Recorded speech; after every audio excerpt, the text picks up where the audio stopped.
اچھا اب یہ ووٹر لسٹ میں جو 80 لاکھ آدمی اور 2 کروڑ بندہ بڑھ گیا، ڈاکٹر فاروق سلیم صاحب ہمارے ساتھ ٹیلی فون لائن پہ موجود ہیں، کسی تاروں کے محتاج نہیں، معیشت پہ لکھتے ہیں اور بڑا کیلکولیٹڈ ان کے پاس فگرز ہوتی ہیں. میں سے پوچھتا ہوں یہ جو بات میں نے کل کی تھی، یہ اس کو کیسے دیکھ رہے ہیں کہ 2 کروڑ انسان جو ہیں اچانک ووٹر لسٹ میں شامل ہو گئے 2 سالوں کے اندر، جب 2.5% آبادی بڑھ رہی ہے. ڈاکٹر صاحب السلام علیکم. جی ڈاکٹر صاحب السلام علیکم. ڈاکٹر صاحب یہ ووٹرز لسٹ پہ آپ نے کچھ دیکھا ہے؟ یہ کیا یہ 2 کروڑ لوگ پیدا ہو گئے ہیں، یہ کیا ہوا ہے یہ؟ ڈاکٹر صاحب بڑی حیران کن بات ہے. اگر 2013 کی جو ووٹر لسٹ چھپی تھی جو آفیشلی الیکشن کمیشن نے سامنے دی تھی، اس میں تقریباً 8 کروڑ اور 50 لاکھ ووٹرز تھے. اچھا اب جو لسٹ سامنے آئی ہے اس میں تقریباً 10 کروڑ اور 50 لاکھ ووٹر ہو گئے ہیں.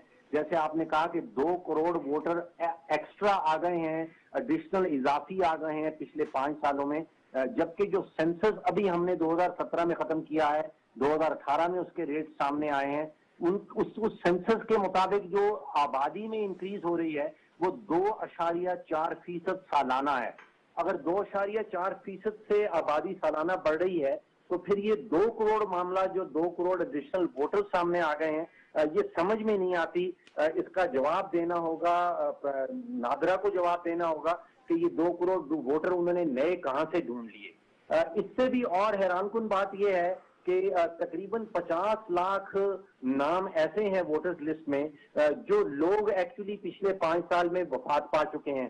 اب وہ ابھی تک ووٹر لسٹ میں کیوں رکھے جا رہے ہیں؟ ہمارے پاس ہسپتالوں میں پورے ریکارڈ مل جاتے ہیں، ہمارے جو قبرستان ہیں وہاں پہ رجسٹرز بنے ہوئے ہیں. کیا کوئی کوشش ہی نہیں کی گئی نادرا کی طرف سے کہ ان حضرات کو جو کہ اب انڈر گراؤنڈ ہو چکے ہیں، جو کہ وفات پا چکے ہیں، دفن ہو چکے ہیں، ان کو ابھی تک ووٹر لسٹ میں کیوں رکھا جا رہا ہے؟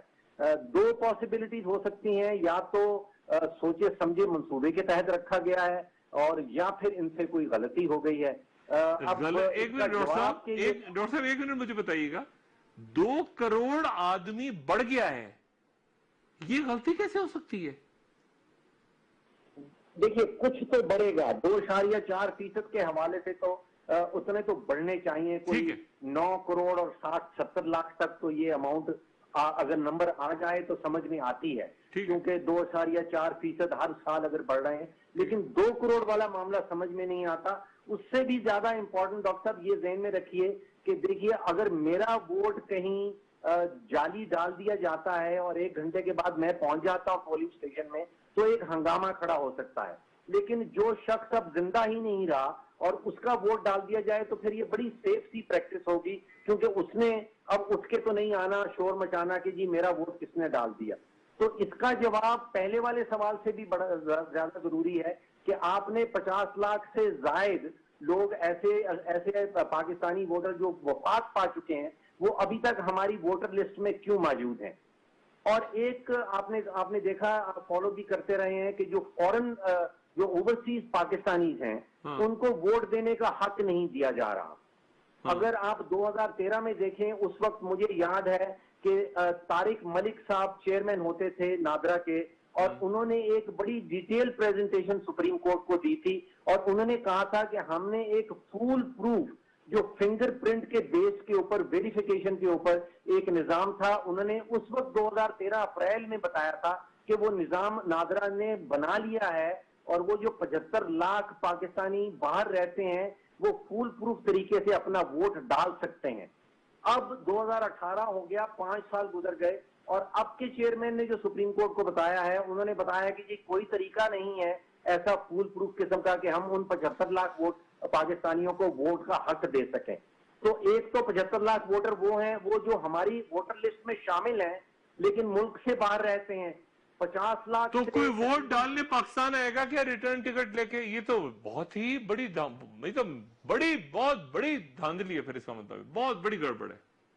اور اب اگر آپ جو مرد ووٹر ہیں ہماری لسٹوں میں وہ تقریباً 5 کروڑ اور 90 لاکھ دکھا رہی ہے ہمارے لسٹ، اور جو خواتین ووٹر ہیں وہ صرف 4 کروڑ اور 60 لاکھ ہیں.